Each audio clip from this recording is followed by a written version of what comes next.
Hello and welcome. I'm Dean Lynch, Executive Director of the Virginia Association of Counties. And today we have the privilege of speaking with two dedicated leaders who have been steadfast advocates for Virginia's counties throughout their time in the General Assembly. Joining us are Senator Barbara Favola and Delegate Terry Kilgore, both of whom have played instrumental roles in shaping policies that impact our local governments. Senator Favola, a former Arlington County board member and past president-elect of VACo, has brought her deep understanding of county needs to the Virginia Senate since 2012, where she now represents the 40th District.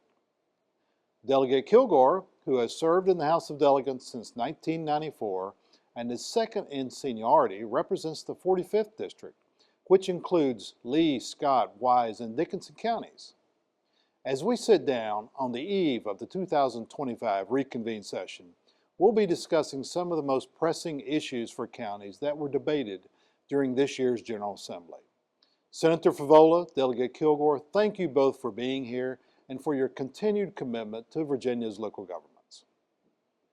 Thank you both for being here and to discuss key legislative actions that happened during the 2025 General Assembly session. And a lot of these issues actually impact local governments, and thank you for being here to talk about these top issues. Let's jump right in if we can. Let's talk about energy.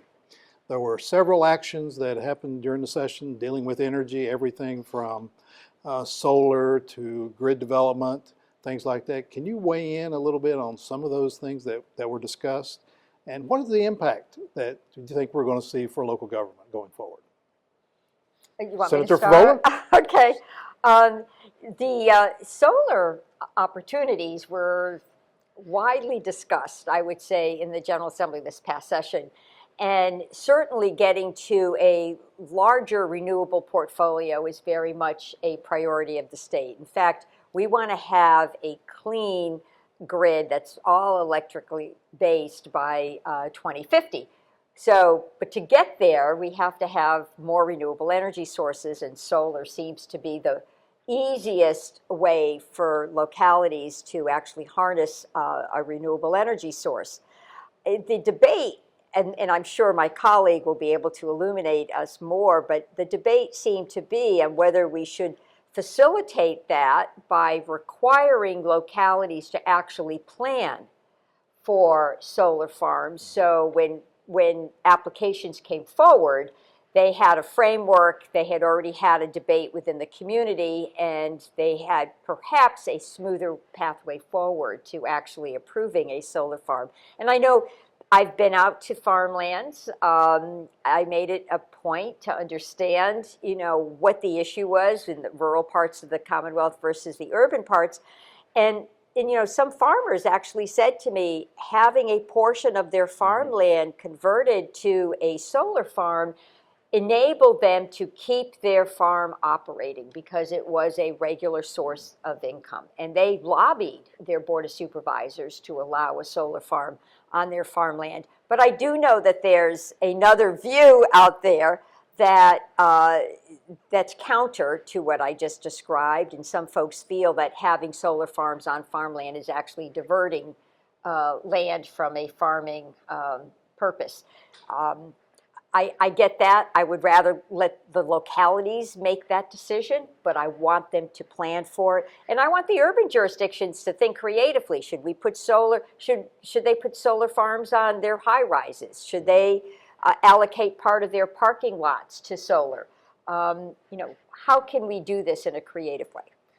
Yeah, and I agree with Senator Favola that we have to be creative when we're talking about solar. I'm one of the all the above top legislators. All energy is great, and we need more energy. As we saw, the JLARC study said we needed we're going to have more generation capacity in the Commonwealth if we are going to make sure that we have the ability to turn the lights on. So we got to do that. So solar is going to play a big role. I was just, my day job, I've been negotiating some contracts with solar developers for Southwest Virginia, and we want those opportunities in Southwest Virginia, in the rural areas. And as far as farmland goes, I think, if that particular landowner would like to have solar farm to help pay the taxes, to help pay the income for the farm, that's fine.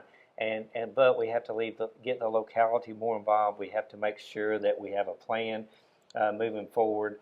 And I agree totally with the senator as it comes to that. We got to make sure the locality steps up, gives us a plan, tells us where they're going. And, the urban areas, like you said, that's a great opportunity for them to put it on top, whether it's on the roof or in green space that they have already. So there's some opportunities here for us to move forward with solar production and distribution generation in the Commonwealth. So as we go forward with energy policies, the state level policies, how do you think counties can best position themselves to take advantage of this while protecting county interests, protecting other landowners? Well, the county, first of all, the county, if they have a plan, they move forward with the plan, and they have to, there's going to be a lot of public concern, a lot of public outcry when it comes to placing solar or any type of energy project in a locality. They've got to make sure that they're willing to withstand all the criticism they're going to get. But there's a lot of pluses to having energy generation in your community, and they just need to weigh that with the naysayers who don't want energy generation. Because I think we're going to have to, everybody across the Commonwealth, every community is going to have to step up, and if we're going to be able to turn the lights on.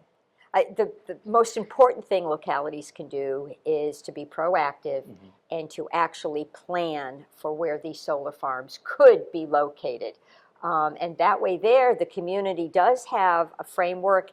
They can get the community involved in that plan. Most of them do have requirements when they create a sector plan. They have to have so many public hearings. In fact, I think we mandated that in the administrative code. Right. But to not tackle this right now is going to put counties at a disadvantage, because I truly believe at some point we will succeed. The General Assembly will succeed in passing a mandate that counties have to plan for it. I'm sorry. Okay. But what the senator, I'm not going to tell you how to do it. But surely it's not going to be an unfunded mandate. Yeah. But what the senator is saying is the counties now have the opportunity. They need to seize that opportunity, and we have a lot of energy demands, and we as legislators have to address those energy demands. So you have the opportunity. All right, I'm going to switch gears just a little bit. Let's talk about housing affordability. Pressing issue during the General Assembly session this year, looking at zoning, looking at building housing and all the other things that are tied with affordable housing. Tell us a little bit about some of the discussion that happened during the session, and what do you see going forward? Well, I was queried quite a bit, and you might have been too, by churches who really wanted to take the land that they owned and convert it to, workforce housing. They felt it embraced their mission, and they felt that they had an asset and they were obligated to use that asset to support their mission. They came to the General Assembly asking us to override the zoning authority of localities and to actually mandate that, first off, affordable housing be absolutely allowed on the church sites, and that they be allowed a certain building envelope. And I worked with these advocates, and I said, no, we really don't want to do that, because the Constitution gives the zoning authority to localities. We don't want to overstep that parameter or that scope. So why don't we talk about maybe having the counties come up with a process for providing maybe a special exception in these church sites strictly for affordable housing, but working with the counties and maybe, again, asking the counties to come up with a process to address that issue. That is sort of the biggest area where you can make an impact in terms of creating supply. Many jurisdictions, at least in Northern Virginia, have a locally funded affordable housing trust fund, which localities will dip into to help a developer piece together the dollars needed to build a new project, as long as some of those units are designated affordable. But there seems to be a scarcity of land, and we just can't meet the demand. I mean, there doesn't seem to be a mechanism out there that will give us enough supply to meet the demand in a way that housing becomes more affordable to the family earning a median income. And Dean, this is something that the shortages in urban and rural Virginia. That's where it is. It's something that we can all agree on that really affects both of us. I mean, if General Motors called me today and said, "Hey, Terry, we're going to put a plant in one of your counties down there," I don't know where we would house individuals right now. So we have to address this issue. I know the General Assembly through DHCD we put some money in there this year in the budget that will help buy down the costs, and even in the Tobacco Commission, we've got money that will buy down at $10,000 per unit grant to builders that will come to our regions and build affordable housing, because we have to have workforce housing if we're going to have workers. And it's something that we've not addressed since I've been here, and now it's time that we address it, and localities really need the help right now to address that issue. And, I'm really concerned that with the federal policies being talked about in the next reconciliation bill at the federal level for the next fiscal year, there are considerable cuts in some of the plans that are out there, some of those budget plans that are out there. There are considerable cuts to HUD. And those funding streams are very important to localities, they're important to developers. Most of our developers in Northern Virginia are tapping federal money. It's the low-income tax credit dollars that flow through the state, and the state disperses them, but they're federal dollars. And if there is a reduction in federal money available to support housing projects, we are significantly going to suffer. I don't want to put words in your mouth, either one of you, but you are both champions of local government. You've always been champions of local government. So it sounds to me like you're trying to strike a balance between state mandates and local flexibility when it comes to affordable housing. Yeah, that's exactly what we're doing. Absolutely. We've got to have local buy-in, right. Yeah. and we got to have builders to buy in. It's going to be we all have to get on the same in the same boat, rowing the same way to address the issue. Right. It's a big issue. And localities are the ones that create the partnerships with the developers. Having been a former supervisor for many years before I went to the state Senate, we used a lot of tools. We used, bonus density, for example. We used, variances. We tried to create incentives so developers would come forward and say, okay, we're going to build an apartment building in your Roslyn-Boston corridor. Another reason why we have to really work with localities is your housing needs to be connected to your transportation systems, to your school infrastructure, to your other sorts of infrastructure. You want everything interconnected, so when you have a nice mixed-use development, people don't have to travel to work. They can live where they work and reduce your congestion, help your environment, support that transportation mode that you invested in. So everything needs to be interconnected too. Okay. Switching gears again, let's talk human services, social services. I know there was a lot of discussion this year and in previous years about behavioral health care, what can be done, about social services, funding for those social services in the localities. Talk a little bit about some of the discussion that's happened during this session about supporting behavioral health care and those local social service programs that are that meet the needs of those so needy people and communities. Well, I can say from a rural perspective, our issues have been driven a lot by costs that we've had with our sheriff's departments, our local responder groups having to take and travel all the way from Gates City or Lee County all the way to Petersburg for mental health crisis. And a lot of times, they're sending 2 officers, and it's really costing the county a lot of money because you're taking those 2 officers off the road. So we've been addressing a lot, working, Senator Pillion and I, that's one thing that we really focused on, and just getting more help, because a lot of times also if you don't address that behavioral health issue at the level where you can address it, then it gets over into the criminal system, and then that really costs a lot more money. So, I think this year during the General Assembly, we started putting more money toward the behavioral health, toward mental health, to social services, and I think that's really is really going to help in the out years, and we're going to see some of these numbers come down on the criminal side. That's right. So. Fortunately, it's been a space where there's been a lot of bipartisan support, Right. which has been great. And to the point that my colleague is making, we had, when individuals unfortunately have a behavioral health situation, more often than not, 911 is the number of people called. And a police officer may determine that, perhaps the individual needs an emergency custody order because they don't understand the behavior and the person needs to go to the emergency room and be evaluated, or they go to magistrate and get a temporary detention order. But I think the point you were making is the sheriffs then have to transport those individuals and wait for them to be admitted by the hospital. And sometimes a bed is not readily available, and sometimes the sheriff has to take them to another place.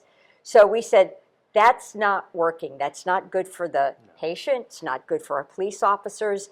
Our system is not responding. So we created these crisis stabilization centers, which we are funding pretty robustly with state money. And the crisis stabilization centers, we need to add more of them, but we've spread them across the Commonwealth, and they're able to accept right at the point of delivery. They can accept custody of an individual that's under an emergency custody order or temporary detention order. They can evaluate them.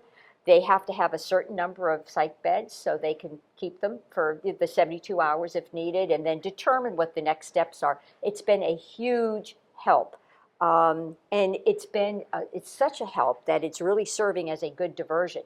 So our police officers know that individuals need help, that they're really not creating a crime intentionally. They're having a behavioral health crisis. And fortunately, we're becoming progressive enough as a Commonwealth that we're diverting people away from jails when we know that's not where they can be served. That's not how they're going to get better. And I'm very proud of that. We're doing a lot of money up front. We have the $15 million that we allocated last year to ensure that school systems can have pilot programs linking students with school-based behavioral health issues or services. So, and we're also more robustly funding our community services boards, although there is a bit of a movement to perhaps examine the memorandums of understanding that the CSBs have with the state to ensure that there's a bit more consistency across the Commonwealth. Because if you see one community services board, you've only seen one. One, right. So we're looking to see if perhaps there's some minimum standards we need to start requiring from the CSBs. But this is an area where I think the localities can find a strong partner. Let me ask you about a particular program, Children's Services Act. I know both of you are very familiar with Children's Services Act, and every locality that I'm familiar with is continually seeing costs rise for services for those children.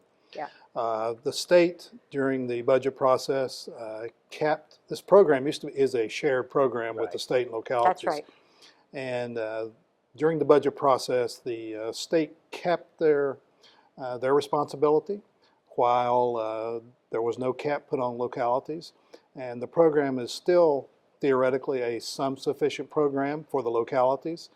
And what can we do going forward? We asked the governor to weigh in and to modify that language in the budget, but he failed to do so. So where do we stand right now? Well, is this program still a sum sufficiency program for all of us, or not? Well, we all need to sit down at the table and try to figure it out, because it really does cost the localities a lot more than what the state is reimbursing. I hear that from all my supervisors in all my counties, that hey, this is one of our big expenses that just keeps growing. No matter how much you put in, our side keeps growing. And we're going to have to sit down around the table and figure out, hey, what number where do we need to be on this? Because actually, it's not a locality. If you look at it, it's not really the locality's responsibility. It should be more of a state responsibility. That's the way I've been looking at it all along. So This is a classic example, though, of yeah. a program where the localities want more money, but they want the same amount of flexibility. They don't really want a lot of direction in how the money is spent. But these are the dollars that support your family assessment program teams, your FAP teams. These are the dollars that support early intervention for children that have behavioral issues, children in need of services that come before JDR. They're getting services through the Children's Services Act. So it is the major intervention program for our children. And yes, the state needs to play a larger role. And I understand in some jurisdictions, the state match is much higher than it is in other jurisdictions. But the services are really critical. So we have to look at maybe a better funding source, maybe something that's a bit more dedicated. I'm certainly very interested in that, would welcome suggestions. Okay. Transportation, always on our minds in local government. The improvements, to our roads and things that we're doing around transportation. Can you talk a little bit about the discussion that's happened in transportation or transit within the General Assembly this year? Well, since this was our off year, we did our biennium budget last year, and that's really where the major funding sources are allocated for transportation. In my part of the world, Metro is the biggest transportation guzzler. It's a wonderful system. It's great for the environment, moves a lot of people, keeps cars off the road, but it is expensive, and we don't have a dedicated source of revenue for Metro, and every other Metro system in the country really does have a dedicated source, and it's challenging for Metro to really plan. Can they add more trains? Can they add more hours? Can they extend their their services or expand to a different part of the District, Maryland, and Virginia platform? But we have to work on maybe coming up with a dedicated source of revenue to fund Metro, and that seems to be the big challenge. But last year in the budget, we did have language that created a study committee to come up with suggestions for a dedicated source of revenue for Metro. Well, in my part of the world, roads are economic development. If you don't have good roads, you're not getting the folks to create jobs and opportunities in your region. So that's the way we look at it. Of course, we've been really working on 81. Anybody that's been on 81 realizes that we have to do that. The trucks are just crazy on 81. But every time I go to a board of supervisors meeting in my region, especially Lee and Scott County, we're talking about unpaved roads, and those dollars have been reducing. Those dollars actually have reduced over the last few years. We don't have a lot of money for the unpaved roads. So that as a famous politician said, the most important road in the Commonwealth is the one that goes in front of my constituent's house. So that's very important, because that's very true. So we got to figure out how to address that concern. And I know the dollars go to where the cars are. That's just the way the whole thing is set up right now. That's the formula right now. But we do need to address those needs out in rural Virginia. But and I understand the Metro situation too. I mean, it's you're moving people and trying to get them off the roads up there. It's if I'm sitting. Last time I came out of D.C., it cost me, I think, by the time I got in the far left lane and used my pass, it cost me $50 to get from there to Manassas. And I was like, whoa, that's crazy. But, I know GPS always puts you on the express lane, right? I think they've got a deal with $50 later. I'm sorry. Anyway, we have big, and in Tidewater, of course, we got the third. We need a third tunnel. So it's just a lot of needs we have out there as it relates to across the whole Commonwealth as it relates to transportation. But this goes to show you that if we had housing located in key positions. If we really planned for housing to be near transportation networks, I think we could better fund the transportation. And transportation definitely it's an economic driver. I mean, you have to be able to move people from their homes to their jobs, and people need to get through each part of the Commonwealth. So, but I do think the SMART scale that the General Assembly adopted about, 5 years ago, has been very helpful in prioritizing projects. So I think localities need to participate in the state's 6-year transportation plan. Right. They need to go to those Commonwealth Transportation Board meetings, and they need to make their case based on the SMART scale criteria. Finally, let's talk county finances, state finances. There's been considerable debate this year about the shared responsibility for a lot of programs, including public education, CSA, which we've already talked about, and Medicaid and some other potential tax reform issues. Going forward, how do you see the shared responsibility playing out within the General Assembly? Well, I mean, And I'm really talking public education here now.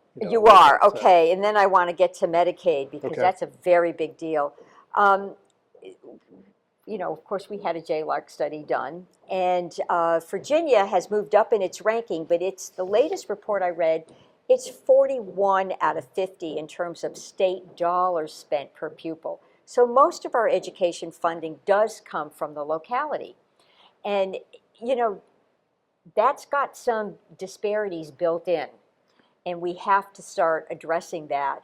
Public education is our stronghold, and that is our biggest economic driver. People move to an area, employers move to an area based on the quality of the public schools. And that's been documented. So if you have a good, robust public school system where every child can get a good education, where you've got small class sizes and great teachers, and that is going to pay dividends, not just immediate, but in the future. And I just want to make sure that we become the best public school system in the entire country. And we have to work at that. Right now, our teachers the pay is about 27th out of the 50. We need to move that up, so they're, the top. And I have to say, we've made great strides in addressing teacher pay over the last 2 or 3 years. I mean, we really worked on that. And I have to do a shout out to public education. I went to public education. My kids went through public education. Mine too.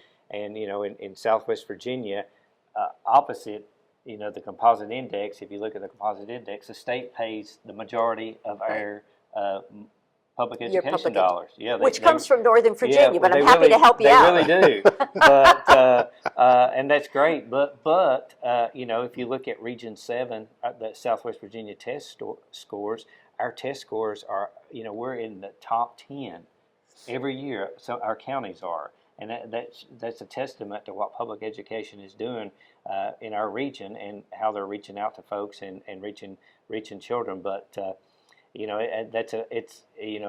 have a lot of counties, and most of the rural counties are struggling just to meet their match. If there's a teacher pay raise, we've had a couple counties that have not been able to match their teacher pay raises. Right. So that's an issue we're going to still have to continue to address, because they say the only thing we can do is raise a property tax with a declining population. So we've got to address some of those issues as at the General Assembly with the governor's office. We really do have to do that. Continue to do that. Don't forget Medicaid. Yeah, Medicaid. And I was just going to move to Medicaid. We were talking about the Children's Services Act a while ago. And I know that it's been growing, and the county share has been growing. I understand that because we've become more attuned to the value of early intervention, and I think that's a great thing. So the dollars that we are spending and the Children's Services Act are great investments. Perhaps we're enabling a child to not have to go into a residential treatment facility, or to not get involved in the criminal justice system because we're intervening soon. So I want to give a shout out to the Children's Services Act, but let's just be clear. Most of the recipients on Medicaid are children.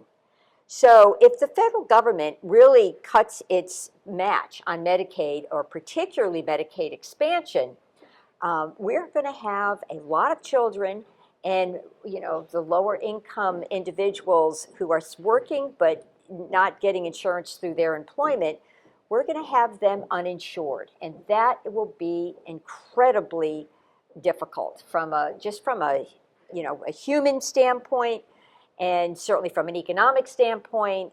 When people have insurance, they're more productive, they have less time off from work. But just from a fiscal standpoint, there's no way the state can make up the difference if the federal match is reduced in the expansion or in the regular Medicaid program. And I just want to put that out there. And some rural hospitals will actually go under because a large proportion of their service population really doesn't have insurance. So they're covered through the Medicaid expansion. And that's enabling the hospitals to provide services. Well, And I think that you've seen that, Delegate Kilgore. I've seen that, and I was the first Republican to come out for Medicaid expansion. You did, yeah. And and it's really helped keep our hospitals open in Southwest Virginia, and actually reopened one that had been closed. So I'm aware that how important Medicaid expansion is to our region, and I feel good. I've talked to folks in D.C. They don't see anything coming down the road on that, so we'll just have to watch. But it's very important for rural America, and especially the Appalachian region of the United States, that Medicaid expansion stay in, and I think it's going to. I certainly hope it does, because the federal government is paying 90% right now, and the 10% is coming from the hospitals in our Commonwealth. So can you imagine? And the expansion program is covering about 638,000 individuals, and our regular Medicaid program is covering about 1.3 million individuals. So it's a big deal in Virginia. Well, I really want to thank both of you all for your insights, and it's clear that the 2025 General Assembly session had a significant impact on counties and local government, and I really want to thank you all for your leadership and for your collaboration in working with local governments and working with VACo. Thank you. Thank you for being here. Thank you. Thank you.